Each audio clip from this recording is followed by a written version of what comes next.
Hi, I'm John. This is my show, An American Scheme, where I'm proving that Diana Ross is Michael Jackson's actual mother. So, this video is going to be a little bit rough, I'm just explain a little bit about the difficulties of how it is for me to even make a video right now. It's getting to the point where it's really, really difficult and shit. And it's not only is the actual situation of what I'm dealing with really difficult, it's my mind is it's getting difficult for me to focus. It's getting difficult for me to be inspired to actually investigate and go through the thought process of what I need to do to develop these videos properly. Because if I don't do it properly, if I don't do the proper investigation, I'll make mistakes and I'll hear things in a weird way, which is a funny thing because this video I'm building up to is the one person that's helped the most in doing research with my story and actually trying to get the story out to the public and stuff is a person named James L. So these two things I'm going to show you here are both things that James L sent me, okay? And it's funny though because the first thing he sent me was he was talking about Billie Jean. These are both going to be basically related to Billie Jean. And so the first thing he had sent me saying, hey, in the end of the Billie Jean song, because there's like the lyrics and then there's like the background lyrics, there's the other stuff that he says and stuff. And so he was telling me, he was saying, oh man, at the very end of Billie Jean, he says, it says this and it says this, right? So then I went and listened to it, and I went to the a cappella version so you could hear it clearer. And then, so he was wrong on what he heard, he was wrong. But that's what happens. It's like, and this happens to me a lot too. It's like, you got to be really careful on how you're hearing these things, and you've got to listen to it. And it's weird how it'll play with your mind and stuff, right? So you got to listen to it, and so it's just funny because I remember he was saying, it says this, and then I went and listened to it. It's like, no, it doesn't say that. It says something else and shit. But then even what it does say, though, it's interesting, and I'm going to pull that up and stuff, right? But that's what I'm just showing. It's like, it's tricky. This shit's really tricky because because you've got all this information in your head. That's one of the parts too, is you're already dealing with all this information in your head, and when you hear stuff, it plays with your mind, and you do hear it. You hear it like I said, he heard something at the end of the Billie Jean the One Way, and I believe he heard it. When he heard it, that's the way he heard it. And he's like, no, I hear it clear as could be. This is exactly what it is.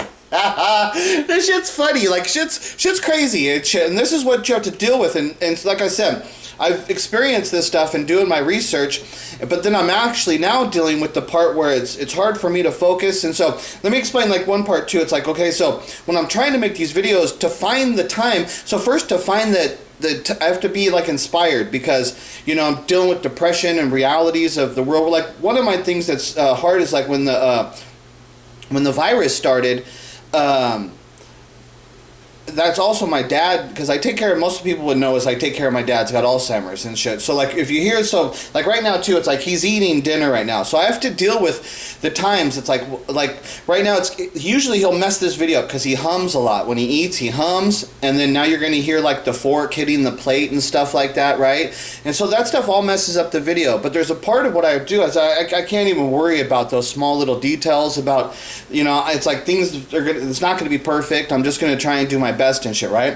But so when the virus started, things started locking down. At that time, my dad was he's starting to get worse and harder for me to take care of, and then taking him out in public, and it's like having to go, I remember I went to the cable company. I was right when the first stuff started to lock down and stuff. I went and paid off all of my bills. But so when I go to the cable company, there was this happened right there at that time. And so I went to the cable company, and there's a lady opens the door, and she says, you got to put some hand sanitizer on your hands, okay? So just okay, hold on. So just a little thing, it's like, okay, my dad, you can't put it in his hands and tell him, okay, rub that into your hands. That's what I say, he's got real problems. He wouldn't know what to do. Look at it and be if you did that to him, that's what you would squirt it in his hand, and he would probably just throw it off or rub it on his shirt. That's what he would do if you told him to do it, and you couldn't get him to do it. You couldn't get him. You couldn't put that in his hands and say, okay, rub that in your hands and shit. That's what I'm saying. People don't understand. It's that's a difficult task and shit. So I had to rub it in his hands for him and shit because they weren't going to let us in the store. And I was going in there to pay I was going to give him $900 to pay my cable bill off for a long time and shit, right? And we were totally clean and shit, going to and we were right there. First one in this, I was the first person at the door. So like when they opened up, I was the first one there because that's how I do it. I get there as quick as I can because dealing with crowds is a hard thing for me to deal with and shit, right? So... But like I said, she'd make us squirt the hand sanitizer. But we did that and got in there and got the bill. But everything, everything got harder. And so things just got more difficult in dealing with the crowds and stuff. And then my dad's difficult, like things that people don't understand. It's like, okay, I can't tell my dad, okay, go sit down and use the toilet. I don't know what's going to happen. I have to wait and I deal with what comes at me and shit, right? So it's one of these things that's like, if I have to go out and take care of business and stuff, Jim, quiet. It's like, the thing I've been most scared of, it never happened and shit, right? It hasn't happened to me, but I am terrified of taking my dad out and having him like poop himself while we're out in the real world. These are things that people don't understand. It's like, this is realities and shit, right? It's like, okay, well, he didn't go poop this morning. Does that mean that when I'm going to go walking through the store and next thing you know, because he's got Alzheimer's, and if he's got to go poop, he's not going to be like, oh, I got to hold it in, I'm in the store. No, if he's got to go poop, he's just like a dog. I'll go poop right here. So this like hardcore shit that I got to deal with and stuff, and it's like, and I can't deal with crowds and stuff and all this, so things just got difficult and shit. Things are difficult, and so because that I have to rearrange my schedule, so I stopped taking him out with me. It was a lot easier when I could take him out with me and stuff. But then it's like he started getting worse. Then the system got worse. And then they changed all the hours of the businesses. That's another big thing that people don't understand. It's like they changed so many of the hours and stuff. It made it more difficult and shit, right? So I had to figure out how to deal with that shit. And so what I started doing is I'll take care of our normal bill. I'll just take care of him like normally during the day. And then at nighttime when I put him to bed, then I go out and I do the grocery shopping. And so that's the thing too, is I don't like to leave him. Like, what if I'm out doing grocery shopping and I get into a car accident and shit, and then he's, and then it's just they don't know that he's at home, and so there's just serious. Plus, when I go out, me personally, as being a man, like a lot of you people, I don't know if people don't understand this, but it's like when I go out, I feel like I'm always in jeopardy of getting into a fight. It's like people fucking talk shit. People do stupid things. So every time that I go out and when I'm out on my own, it makes it much more difficult. Where I'm like, oh, somebody's gonna start something with me, and I'm gonna get into a fight, and I'm gonna get arrested, and my dad's at home sleeping in bed and shit, right? So it's just like, it's fucking difficult. And there's like things like for like going live and shit, right? So I don't have a camera and a microphone set up on my computer. It's just a desktop, and it was before they started doing the links and how things have gotten modern. So I had this computer a few years now. Okay, Jim, quiet. So I've had this computer a few years before they really started doing that stuff, so I wasn't thinking about it. But now it's like, okay, I understand that that's something I should get into. But it's like, people don't understand. It's like, for me to go to and then you go to the store, it's not so easy to find this shit because the damn, I had some good computer stores in town, but you know what they did? The stupid bozos, it's like, they put like an Office Max, and then they put like another like type of Office Max store, whatever it was. They put one, and then they built another one right next to it. It's like, what the fuck are you stupid morons doing? You're going to cancel each other out, and now we're not going to have one business. We're going to end up with none. That's exactly what fucking happened.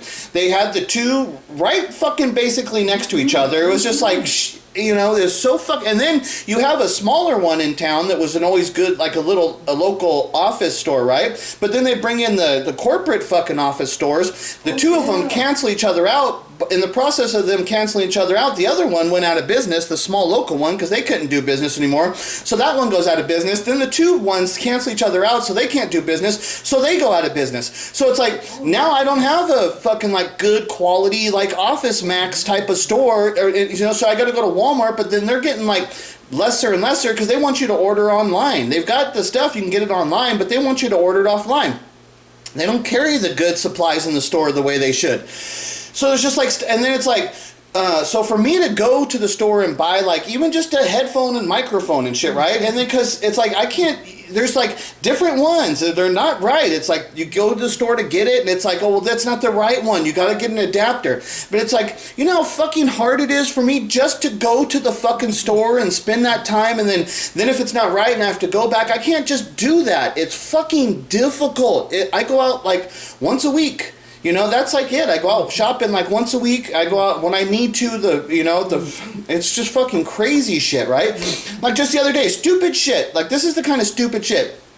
I went and paid my car insurance the other day. So I pay it in cash, and I pay for 6 months. You know, that's what they'll let me do. So, you know, I go to the place and I pay it. And like I said, I don't drive around much and shit, so I get a discount for low mileage. You know, low mileage driver, I get a discount on my insurance for that. So I go to the place, I'm there in person, I'm paying it in cash. They never ask me at that moment, they don't say, oh, we got to get a photograph of your odometer to check the mileage, right? I'm there in person. You know, I had to take my dad with me on this one. This is the thing. I had to go into town. I had to take my dad, but I was able to go in really quick and get it because I can't leave him in the car too because he'll start freaking out. So I can only go into stores for like a minute at a time before my dad will start freaking out, and he might get out and start doing shit. I don't know, you know. So, but I was able to get in there really quick and do it. But all they had to do, it's like. They should have understood that the reading of the odometer when they got my paperwork, they should know, like being there working, they should know if they look at the paperwork and it has a discount for low mileage, then they should know instantly, oh, I got to go out and take a picture of your odometer and shit. That's why I go in person. So if they need to do something, well, I'm here. But no. I go down there, pay the bill, everything, I think it's fine, I leave and stuff. Then they call me a couple days later, oh, we need a photograph of your odometer and shit. And it's like, I barely know how to use my cell phone. It's like, okay, I'll try and text you a picture. It's like, I think I know how to do it. I don't know if I know how to do it or not and shit, right? But luckily I was able to take a photograph and text it over to them and shit. But that's what I'm saying. It's like, even when you do stuff, they always causing more problems. And the stupid people at the stores, they don't do their job properly. Nobody. And that's why it's like, I deal with so many fucking problems. People don't even do their fucking job and shit. It's fucking crazy. All this shit. And like I said, and so one of the things that's like, I saw Michael Trapson, like on his thing, he did a live stream with that Jonathan Sugarfoot Moffat, right? And it appeared that Jonathan Moffat just called in on the phone, and he did the live stream with him on the phone. It appeared to be that way. And it's like, okay, well, why can't Trapson do an interview with me? And anybody who knows me and understands me and knows Michael Trapson, anybody who knows, even if they don't like me or whatever, they would watch that. That's the thing that's like Michael Trapson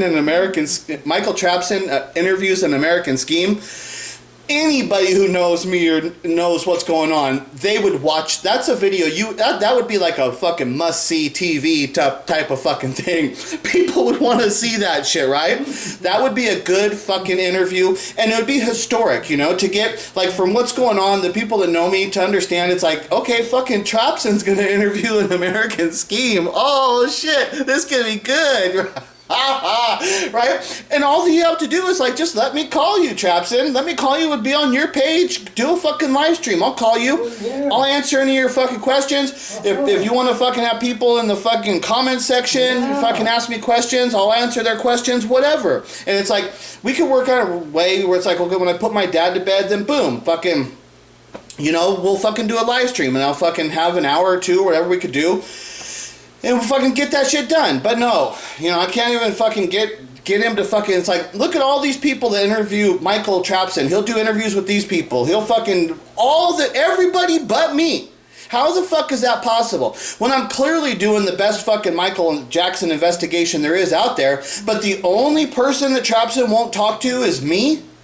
That's what I'm saying. The bullshit that I got to deal with in the world and all this fucking shit. It's like, you know, and I just get yelled at all day from people who come across my videos because it's like, the people don't watch my good videos. They watch the videos I made where I'm talking bad about Michael. And it's just like, I need people to understand. It's like, I'm going to fucking tell the truth how I see it, however it is. I don't care. And it's like, I'm definitely not trying to make Michael Jackson out to be an angel. I am dealing with what realities he was dealing with and then how he dealt with those realities in society as being a star, what leads to his drug abuse, which led to his constant lying to the public. It was this constant lie that he told the public. But his music and his art is real. it's pure and shit, and it's quality. And like I said, that's what I love that shit about Michael Jackson, is like the artist he is. Yeah, I really like the artist. The artist is real, and his shit's hardcore, and he's aggressive and real in that shit. But then when you talk to the media stuff, that's a bunch of shit. And then I get all these kids trying to tell me the shit that he talked to the media, and it's like, dude, do you not have a clue about who Michael Jackson actually is? He didn't like the media. He's saying whatever the fuck he wants to say. He doesn't care. It means nothing. That stupid shit's a bunch of crap and shit, right? So yeah, I have to deal with just all this shit, right? So it's like, just one of the things that's like, anybody who would watch this show, it's like, all you've got to do, you want to fucking help, and that's the thing too, it's like all these people, I hate when people tell me, let Michael Jackson rest in peace. And it's like, Michael Jackson was abandoned as a child, lived his life under the lie of being a Jackson, ended up dead as a fucking drug addict at 50 years old with now this, he's being labeled as a pedophile, and you think he's resting in peace? You think that, oh, his life was just fine, and they tell me let him rest in peace. And it's like, oh, so you're telling me he died at peace. This was a man who died a peaceful death, and now he's just resting peacefully because in the glory of all the things he's done? That's what you people are trying to tell me? Hell fucking no. The truth, the actual truth, is the only thing that can ever bring ease to fucking Michael Jackson's fucking soul and allow him to fucking rest. And that's what I'm doing. And you motherfuckers yell at me for actually fucking trying to clear this shit up. It's fucking ridiculous. That's what I'm saying. The burden of having to deal with this shit it's getting to be too heavy, and it's hard. And like every day I'm trying to have to be like, can I even do this anymore? Should I even try to look at the information I have and try and put a video together? It's like, it's really fucking difficult, you know? And I understand that there's people out there that are just stupid, and I don't mind fucking calling out their names because they attacked me. Like, Teresa loves Michael Jackson and Harry Styles. Fuck you, you stupid bitch. I don't care that you're an adult. And you're an adult, and I'll say fuck you, you stupid bitch, because you're a fucking adult and you have constantly fucking attacked me. And it's like, okay, but I let you slide because you are a fucking idiot. You actually fucking have some mental problems and shit. You're actually fucking, you've got some problems. So it's like, yeah, I've dealt with all your shit, but you constantly fucking downgrade me. You fucking disrespect me. You fucking attack me over and over, and you will do nothing to deal with my fucking story. You'll deal with everybody else's shit, the same fucking shit. Oh, she'll do a reaction to everybody else's fucking video out there, but she won't dare put one of my videos up and actually give a fucking opinion to what the fuck is this. No, can't do that. But you'll fucking yell at me, fucking insult me, right? And say I'm crazy and all the fucking shit, when it's like, you're a fucking idiot. You don't understand that you're too stupid to understand what I'm doing, and you're too weak of a fucking soul. Your soul is so fucking weak that you have the nerve to fucking attack me because you're too stupid to understand what the fuck I'm doing. Fuck you, motherfuckers. So it's everybody out there. You know, they're disgusting. The fucking Thon Lexi guy. Dude, what a fucking idiot. Like, that's what I'm saying. These motherfuckers, it's like, they're pathetically stupid. They're fucking disgusting, and for them to fucking step up and claim that they're the defenders of Michael Jackson and that they really care, and then they totally fucking do not deal with what I'm doing whatsoever. Did you ever see them actually look at one of my videos and say, oh, well, wow, that's what this is about? Hell no. But will you see them fucking say, that's stupid, that can't be possible, that's an idiot, what a moron? Oh yeah, they'll say that shit, but you never see them actually put one of my videos up and say, this is why he's a moron, because this is what he's saying. No, that ain't never gonna fucking happen. As I was saying, and then the people that do come around my page that try and support me, it's like, okay, well, dude, I flat out ask you, you want to fucking support me, go put on Michael Chapson's most current video. All you have to do is say, we want you to interview an American Scheme. We want to see you interview, do a live stream with an American Scheme, right? So that's all you got to do. If he sees that comment like coming up on his page a few times, you guys don't understand that I've been on him and I've set this all up. I'm in his head in a way that he can't deal with it. And once he fucking sees that the public starts to back me, and starts to hound him on the backing of me, his mind will not be mentally capable of holding on to that anymore. He'll have to let it out. He's gonna have a release. The only release there is to fucking interview me. So I can't get it done because he blocks me constantly. And that's what he'll do. The first people, like you people that go over, he'll just block you. I understand. But he ain't going to block 10 of you. He ain't going to block, if there's 20 of you doing it, he can't do it. And it's going to be in his head so much that it keeps coming that he's going to have to deal with it. And that's all there is to it. It's like, if you want to support me, if you want to support Michael Jackson, all you've got to do is tell Michael Trapson to interview an American Scheme. That's all you've got to do, but nobody's going to do that. I won't go over there and I'll go to his page. There's not going to be any fucking comments saying, why don't you talk to an American Scheme? Nobody's going to do that. Nobody's going to say, go interview an American Scheme. Maybe I'll see one, then it'll get removed, and then that's all there is to it. You won't see anymore. But if there was 10 of them, he's not going to remove all of you. He's not going to do that. It'd be too fucking much. And then even if he did, he actually had to go to the physical process of actually removing all of you, which that means it got stuck in his head. You stuck it in his head. But you guys ain't going to do that. So I got to keep doing all this fucking stuff, all this stuff. Nothing comes of it. You people don't understand what I've done. I've built it up with Trapson. I've fucking worked on him for years. He's ready to fucking break. I need you guys, though, because he blocked me. And then if on the people on his fucking page that have the wrenches, if he has a live stream, then they block me and shit. They instantly, my name is like, they see my name, boom, they fucking take me out. There's nothing. And even I use my new page, my Today's Slave page, right? And instantly I say on there, Diana Ross is Michael Jackson's role, because I'm not hiding. I'm not trying to be in there fucking like, ooh, I'm in here, haha. I'm not trying, I instantly expose who I am and shit. You know, I'm always going to say, Diana Ross is Michael Jackson's real mother. And then everybody knows there's only one person who says that fucking line, so they instantly know, you're an American Scheme. What the fuck are you doing? And they block me. Shit's fucking funny and shit, right?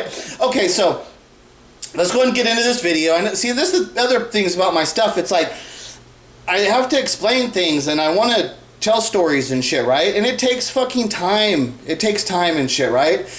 Yeah. So, okay, so this video here, what this video is about, it's the guy that directed Motown 25. He's telling a story about that Michael Jackson wanted to perform Billie Jean, but there was also like Marvin Gaye and Diana Ross. They wanted to perform new songs. And Berry Gordy and Susan DePass, they were saying, no way, you're not doing that and shit, right?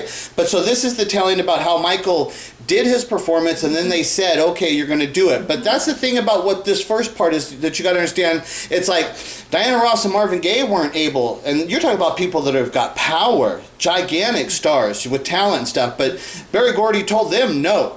Because that's the thing. First of all, Marvin Gaye is just an artist on Motown, so he doesn't have any leverage over Berry Gordy. Diana Ross, Jim, quiet. Diana Ross, she had her first known child, Rhonda Ross Gordy.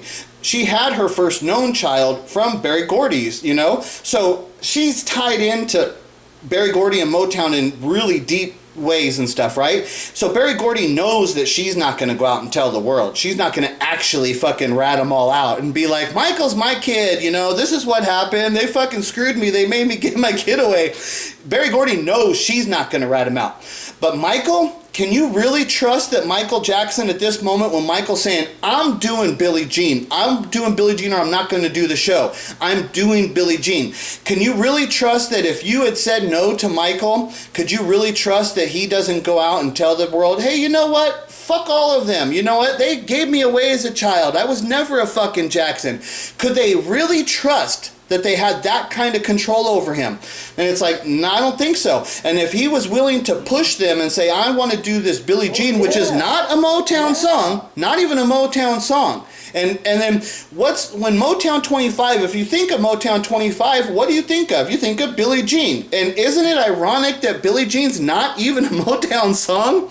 I mean, that's power.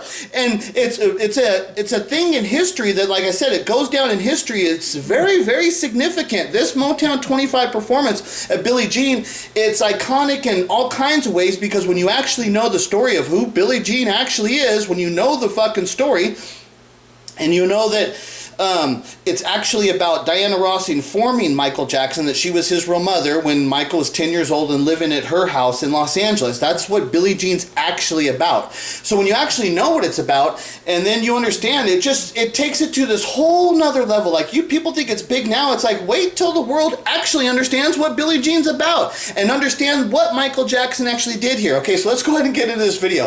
And so this is about the guy who directed this, right? And so I'm just going to read this article to you and shit, right? So let me go ahead and go down here. I'm going to skip over some of the parts because it's just like, it's kind of fluff, but I'm going to try and get to the important parts, okay? So it says, the show was produced and directed by Don Mischer. That's what I believe this interview is about, him. So, who has broadcast other historical moments, including the opening ceremonies for the 1996 Olympic Games and many Oscar ceremonies. And he vividly remembers the arguments about whether Michael would even be allowed to perform the song. Okay, so that's what this article is about. Oh, good. Okay, so let me go up here. Yeah. Okay, so it says here, speaking to the Huffington Post, Don says that as the Motown 25 show was to promote the label's greatest hits, he and executive producer Susan DePass banned everyone, including Marvin Gaye and Stevie Wonder and Diana Ross, from performing new music. Okay, they were all banned, all of them. You're talking about legendary Motown artists, right? None of them had the power to break that rule. That rule was set down and none of them did, okay? Michael Jackson had other ideas and was determined to perform a new song called Billie Jean. And that's why I said the song is actually about Diana Ross informing Michael that she's his mother. That's why that song, it's super important when the world actually sees, like, that's what I'm saying. I'm having to carry this burden and shit, right? I'm the one that knows all this shit. I have to deal with all this stuff. And not only do I have to carry it and I'm trying to expose it, calm down, calm, quiet. I'm actually being attacked for it. I'm being belittled and downgraded by fucking 13-year-old kids and shit. Like I said, it's like I can deal with a certain amount of stuff because I understand. It's like kids, it's like, well, they're dumb kids. So it's like, now I'll call them dumb kids and shit, but I don't fault them. I don't put fault on them and say, well, it's your fault because you're a dumb kid. No, you're just a dumb kid and you're allowed to be dumb and say stupid things. It's understandable and shit, right? The one Teresa girl, she's an adult and shit, and but I said, it's a weird thing with her because she does have mental problems and shit. So it's like, well, but you're an adult and you're you're around. You should be a good enough person not to be attacking me and putting me down the way you do. But it doesn't. So I do put full fault on her, you know, even though she's got mental problems and shit, right? So Don the standoff. Look, if we let Michael do a new song, who's going to take the phone call from Marvin Gaye on Monday saying, why did you let Michael do a new song and I couldn't do a new song, right? These are real fucking issues. And you gotta remember, Marvin Gaye's a Motown artist. So if Michael's able to perform a new song that's not even a Motown song, then a person like Marvin Gaye could say, well, fuck you. Why am I even on Motown? I'm leaving. I'm going to a new record company and shit, right? So like that's what could happen with all these people, because allowing Michael to do it but not allowing them to do it, you could lose artists. They could be like, I'm out of here and shit, right? So there's like all kinds of things like that. So, however, we were quickly changed when they saw Michael perform the song in rehearsal. But that's not true. Like, okay, Michael did the performance, but it wouldn't have been, being able to do the performance of what Michael did, it wouldn't have been big enough. That's what I'm saying. The rules that were set down and what it actually means, it's like, okay, so what? So you're saying he's a better performer than I am? That's what it says. It's like, oh, you're saying that you allowed Michael to do it because of his performance. So somebody like Marvin Gaye would be saying what? Oh, so you're saying he's better than me? You're saying what he did is more important to the world than what I could have brought? That's what they would be saying. You would be causing conflict and shit, right? So there's a big issue about how did Michael have the power to do this shit, right? Yeah. Okay, so then it says, I think Linda Ronstadt was there. Smokey Robinson was there. Like I said, I say that Michael Jackson's real parents are Smokey Robinson and Diana Ross. So right here he's telling you when Michael did the rehearsal, when after they saw when Michael perform, they said the people that are there watching this is I think Linda Ronstadt was there. And then he says Smokey Robinson was there for sure. Diana Ross was there. But the place was empty basically, Mischer said. Okay, so when he's doing this performance of Billie Jean for the director, he tells you who is there. Smokey Robinson and Diana Ross. Those are the two people that I say are Michael Jackson's parents. Okay, so who was actually there? Michael's actual parents were there. The place is basically empty. He didn't mention any of the Jacksons even being there, right? None of them, nobody. He said maybe Linda Ronstadt was there, but who was there for sure? Smokey Robinson and Diana Ross, you know? You'll see that these things constantly, these subtle details, they're constantly around, and it's like, I didn't put any of this stuff there. It's always just there. What actually happens when you go doing the investigation, this is the stuff that you find. He says, so we watched Billie Jean for the first time. The whole thing. The hat, the socks, the moonwalk. After that was over, we just knew this was incredibly special. Okay, so, quiet! Okay, so that's what I'm saying. He says we knew it was special. So if that was so special, then what? Marvin Gaye's performance wasn't special enough? Is that what you're saying?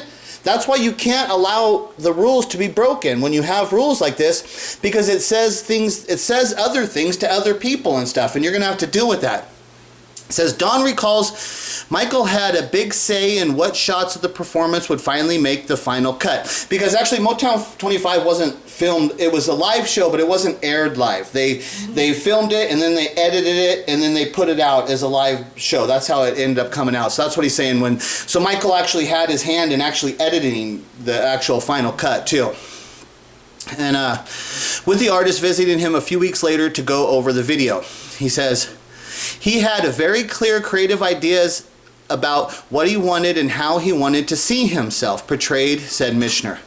There were times we disagreed about a shot or something, but I always deferred to him. I trusted his judgment, because Michael was just like, no, it's going to be like this. It's going to be like this. See what I'm saying about people think Michael's so innocent and stuff, but when it came down to it, Michael was an authoritarian type of figure, and he was demanding of excellence. And when it came to like his opinion, Michael's the one who knows what Billie Jean was. Michael's the one who had the vision for it, and Michael was not going to defer to anybody to let them tell him what he was doing. Like he said, Motown 25, I'm doing Billie Jean. I'm going to do it this way. When we go into the editing room with the director, no, it has to be this way. That's who Michael Jackson actually was. And he says, he was always quiet. He was a very quiet, shy human being. Very quiet and shy, right? But he just told you, do it this way, do it that way, and you did it, didn't you? Right? See what I'm saying about, there's this weird stuff about how Michael is portrayed, but then the actual reality of who he actually was. Mischer says, he would come into a room and just go into a corner. He would whisper to people, but when he got on stage, he was like a general. See, that's the thing with Michael. He's quiet and shy, but on the stage, he's like a general. He's the ruler, the controller, and he's the frickin' militant and shit. Don said that after the show aired, it had a huge impact, and a few days later, he saw just how much it had affected people. And the rest of this stuff is really not that important in the stuff. It's because what I wanted to show you is that I wanted to just convey the message that how important it was that Michael demanded Billie Jean be done. And not only did he demand it, there was other people demanding that they wanted their songs, but they were not able to get that done, but Michael was able to do it. And he had his hand in the editing and everything. Okay, so I just wanted, and then at the rehearsal, when he performed it, Smokey Robinson and Diana Ross were there personally to watch this happen and stuff, right? So now I want to show you is, this is the this is the a cappella version of Billie Jean, okay? So like I said, with James L., he got me to look into this and stuff, and then it's like, okay, well, then what it actually does say, it's like, okay, well, let's look at what it actually does say here. Billie Jean, like my love. Okay, just so first off, right off of the bat, because Michael says this over and over throughout the song, right? Billie Jean's not my lover. And so the people that think they know what Billie Jean is about, so when Michael's telling you Billie Jean's not my lover, that means there's no chance, when he says Billie Jean's not my lover, that means there's no chance that like he had sex with the girl and that she's having a kid that's his. He's telling you that can't be true because she's not my lover. I never even had sex with that woman, right? So whoever this woman is, Billie Jean, he's telling you it's not somebody I had sex with. Whatever the Billie Jean thing has to do about in reality, he's telling you right there, it's not about sex. That's not what Billie Jean's about. But the mythical story that develops and stuff, Michael doesn't care about that stuff. Michael cares about what he did. He doesn't care if you understand it or not. He just cares that you're talking about it and that you like it. He does not care if you understand it or not. It doesn't matter to him. All he cares about is that he did it. It's like he painted the painting. Okay, he doesn't care. It's like the Michelangelo. He painted the Sistine Chapel, you know, and he doesn't care if you believe in God or not. It doesn't have anything to do. If you look up and you say you're going to look up and you're going to have your ideas about what it is and you're going to see things. He doesn't care if you believe in God and the creation, whatever it is, you know. That's not what it's about and shit, right? So clearly he's telling you though, Billie Jean's not my lover. So first of all, when people have translated the song to make it, you're not even listening to what Michael's saying. You people are, it's like, okay, hold on. So that's what I'm saying. My dad's distracting me, and see, that's the thing with the time frame. It's like I'm making this video, okay, but I'm actually taking care of my dad too, okay. So he's demanding. He's just about done with this food, so I got to get through this video because I might have to deal with something else here and shit, right? And when he starts banging and shit, that's usually is gonna make me have to deal with something else. So it's like that's the thing about people. Man, I'm trying to make these videos. People don't understand how difficult. It's hard for me to even make a video and shit, right? It's gonna be interrupted by my dad in one way or another and shit. Unless I put him to bed, but that what happens is like, he works me during the day. It's an incredible fucking physical and mental fucking struggle what I have to go through to fucking take care of him and shit. So at nighttime, like I said, I have to go shopping, and then I have to, like, last night I had to take a shower, I had to cut my hair, I had to shave, I had to fucking do shit. It takes fucking time and shit. So I don't have extra time. When I put him to bed, I have to take care of stuff, and then I'm exhausted. I am so fucking tired. I go right to fucking bed and shit. I can't be up making videos and fucking downloading it, then I have to write all the fucking description and shit. That takes fucking time and shit. So I don't have time to do it on my free time and shit, right? Okay. Shh, shh, shh. She's just a girl who claims that you know, so she's just a girl who claims that I'm the one. The people don't understand. Okay, so we know that Billie Jean, she's just a girl who claims that I'm the one. So Michael is saying that's the words that she's just a girl who claims that I am the one, and he's the one because, like, the bigger understanding of the one, the people, it's like, you don't understand. It's like, it's so much bigger when Michael's saying, when this line right here, she's just a girl who claims that I'm the one, this is a line, it's like, you people have minimalized the meaning of these words. You guys have a very simple understanding. That's what I'm telling you. The burden from what the fans have to carry between the burden to what I have to carry, you people think that this is a girl that's saying Michael Jackson's the father of her child. That's your understanding. That's the only burden of understanding you have to carry between this, okay? My burden of understanding is that Diana Ross got pregnant by Smokey Robinson when she was 14 years old. That happened just after Smokey Robinson had met Berry Gordy and started to develop Motown Records, okay? Then she abandons her baby and to the Jackson family, right? They give it to the Jackson family, but because of that, Smokey Robinson writes the song Shop Around. That's the song and this is for Tamla Records. Motown, not only has Motown not been fucking created, the name has not even developed yet, okay? So Smokey Robinson writes the song Shop Around because of that. Shop Around is the first song that sells 1 million records, and because of that, that's how Motown develops. And see, that's the other thing, is that when Shop Around is it's a reality-based song about the reality of Smokey Robinson having to deal with the fact that he just got this young girl pregnant, and he starts saying, my mama told me, you better, he says, pretty girls are going to come a dime a dozen. You got to find one who's going to give you true love. And it's just because you become a young man now, there's still some things that you don't understand now. Keep your freedom for as long as you can now. My mama told me you better shop around. It's like, it's like, so that's what I'm saying. I have to carry the burden of understanding all of this shit and understanding that that song is not written unless Diana gets pregnant and they give the baby away. Okay, so if that doesn't happen, there is no Shop Around. That song never gets created. Okay, that's what I'm telling you with understanding the one. Okay, quiet.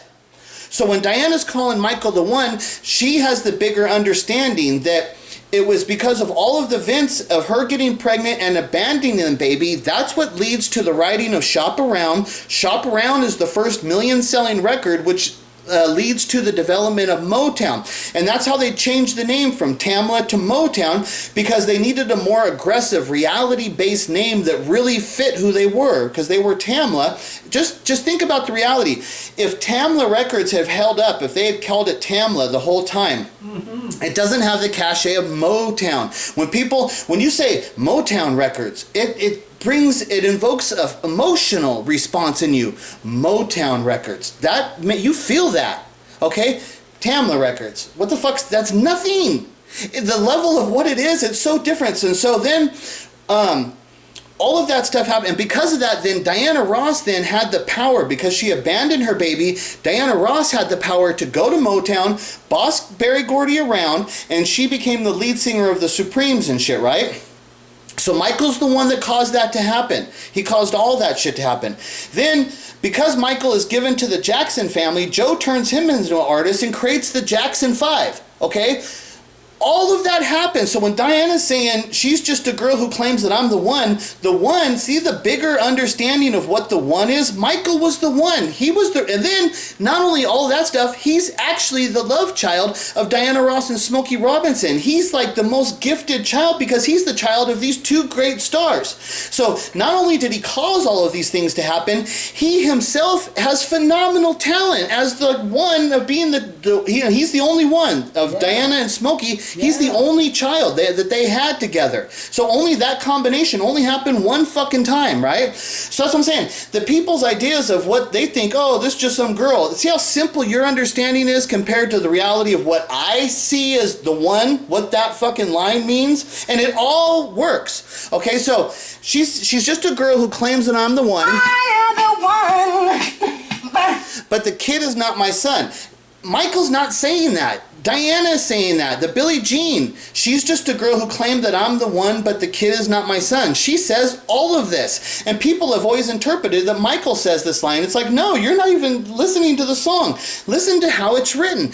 She's just a girl who claims that I am the one, but the kid is not my son. She says all of that, but you people never can understand what it actually means. But the kid is not my, she says I'm the one, but the kid is not my son, because she tells Michael, you're my son, you're the one, right?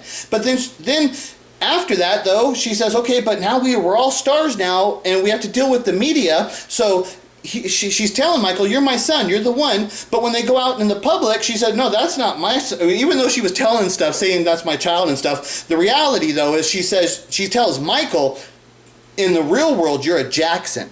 And that's what this line is about, is that Diana says, you're the one, you made all this stuff happen, but in reality, you're a Jackson, you're their kid now. That's what this is about. That's why Diana says to him, you're the one, but the kid's not my son, because she denies him too and says, you're a Jackson, and this is the way we have to live now. That's what this is about.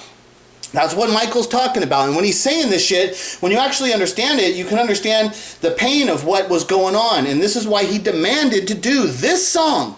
This is the song. This is the song that he put the fucking dance to and made this fucking performance, because it was this song that was so fucking important. The kid is not my son. No, baby.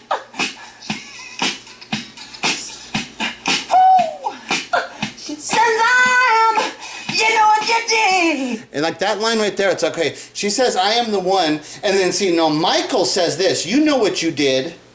And now he's talking back to her. He's saying her line. She says, I am the one. And Michael's now like talking back to her saying, you know what you did. You know what you did, Billie Jean. You fucking abandoned me and shit. This is why you people don't understand the artistry. It's like you got to understand Michael's an artist. If you really appreciate him as an artist, you need to understand that this is a very much more sophisticated piece of art than what you've been looking at it. It's not just something that was done. This is phenomenal artistry at work. That's what this actually is. And when you actually have the understanding that I have of it, now you can actually start to appreciate Michael Jackson as an artist. You need to be fucking dealing with this on a real fucking sophisticated level. And he says to her, that's what he's saying. She says, I am the one, and Michael says, you know what you did. It's fucking brutal. You know, you made me go stay back with the fucking Jacksons and shit, you know? This shit's brutal. Breaking my heart, babe. And then breaking my heart. But the kid is not my son. Breaking my heart, babe. You know, how he's playing with the words. This is what she's saying. Then he's telling you how it made him feel. Breaking my heart. When she's saying, the kid's not my son, you know, saying I'm the one, but the kid's not my son. And what does that effect have on Michael Jackson? Breaking my heart. But you people don't fucking seem to care about Michael Jackson from all I can fucking see. But now here, I'm going to show you this next line, because this is the thing that James L. had brought on to me, is these the very end, the things that are here. The Billie Jean, that's my love. The Billie Jean, that's my love. The Billie Jean, that's my love. The Billie Jean, don't call me Billie Jean. Okay, don't call me Billie Jean. So if this is like just some made-up woman, who's this woman to be telling Michael, don't call me Billie Jean, you know? And it's like, but Diana Ross, she would be like, don't call me Billie Jean, you know? And because she did the Billie Holiday, and she's just a beauty queen from a movie scene, Billie Jean. You know, Billie Holiday, she's a movie queen. She was more like a beauty queen from a movie scene, What movie is Diana Ross doing at the time when Michael Jackson was living in her house, when she would have informed him that she was his real mother? She's doing Lady Sings the Blues, playing the character Billie Holiday. You know, don't call me Billie Jean. And then the next line is the tricky one, because you can hear it, but it doesn't put the words there. And it's like one of these things, if you people want to listen to it and give me your... I think I have an idea of what it says, but I'm not positive either, okay? I think it says, don't call me Billie Jean, a style much too seen. I think that's what it says, but I'm not positive. If you people want to listen to it, and if you want to give your opinion about what you think it is, I'll listen to it over and over until... It's like, I really do want to know exactly what. I think it says a style much too seen, because that's what she's saying. Don't call me Billie Jean. That style is much too seen, because that was the fucking character I played in the movie. I was Billie Holiday, and people are going to know that you're talking about me. People can make this connection. That's what I think this is saying here. It's at the end, and this is how the song ends, you know? Don't call me Billie Jean. You know, so who's this woman that Michael Jackson supposedly had a fucking child with, and then why is she telling him, don't call me Billie Jean? What does she have anything to do with this? She doesn't have anything to do with it, because the song has nothing to do with that.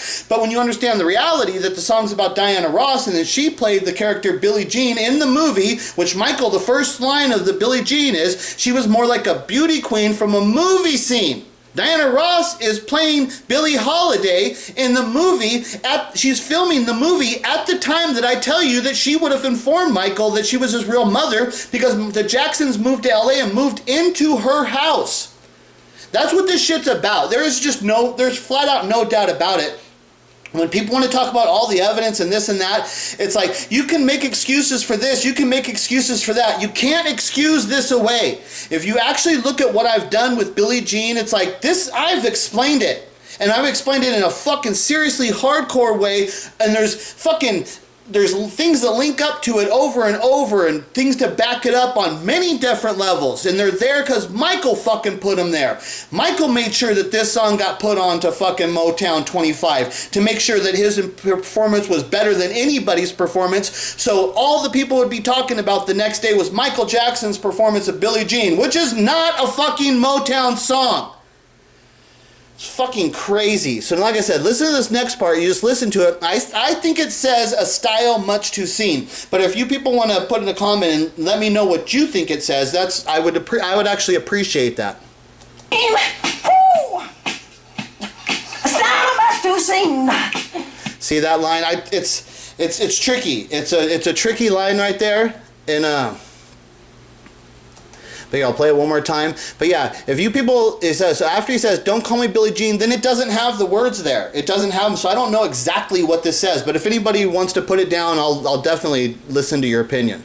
Ooh, a style much too seen. I think it says a style much too seen. Like I said, I'm not positive and shit, right? So, okay, that's enough of this video. That's what this video is about. And it's just like, when are people going to start, dealing with this shit's real? And it's like, what I found out is that it's too real and it's such a big fucking story that people are having a hard time just, their capabilities of their mind are not equipped to be able to deal with this. It's actually much too advanced and shit, right? That's why I go over and over and I keep showing it to you, and it's like, little pieces, and keep working on it. But the people, that's one thing too, is like they can't deal with it, so then they think that this is all there is to it. They think this is all my investigation is this one video. And it's like, so they can find one piece in the video that they think is like, oh well, no, that's not true because of this, and then that's it, and they stop thinking about it because they can't understand that's like there's a lot to this shit. And once you open this door and start looking into it, what you're going to see is I'm consistently right over and over and over again. I'm actually explaining the songs in ways that nobody else has ever had the ability to do. And somebody like Michael Trapson, like I said, he's strong enough, but what I see from his mental capacity, he's a moron. He's actually a fucking really weak little bitch. Like, you people see him as like, oh, he's 6'5", and he always says, I'm from Philly and shit, right? But you don't see him the way I see him. The way I see him is like, I see a really stupid, weak little bitch who can't be an actual Michael Jackson fan, because if he was any form of he's a 30-year-old man, okay? If he was actually a man and he was actually a Michael Jackson fan, then he would have to be dealing with this, but he can't even deal with it. So that's what I'm saying. I got a guy who's a 30-year-old man who claims to be fucking street from Philadelphia, and he's hardcore and shit, right? Claims to be one of the biggest Michael Jackson fans out there. That motherfucker can't even deal with it because he's too fucking weak and he's too much of a fraud, and that's all there is to it. So until I get you people demanding that Michael Trapson deal with this, he won't deal with me. I've done it enough over and over. I fucking have been on him. I fucking have went after everything. There's nobody that did what I did to Trapson, and Trapson knows that. I'm in his head. I will for always and forever be in his head. Everything he does, he has to think about. When he's doing something, he has to think about, what's American Scheme going to do to me? That's how bad. You people don't understand. I'm in his fucking, this is why he doesn't talk to me, because he's so mad that I did that to him. He's fucking pissed because I'm in his head in ways that I'll bet you, like, I bet he's had dreams about me and shit, right? He's had dreams hearing my voice in his head. Like crazy shit. That's what I've done to him and shit. And so now I need the fans to further my efforts with Michael Trapson, and I need you people to defend me and force Michael Trapson to interview me. It's like people that say, I want views for my channel or whatever. I'll do it on his page.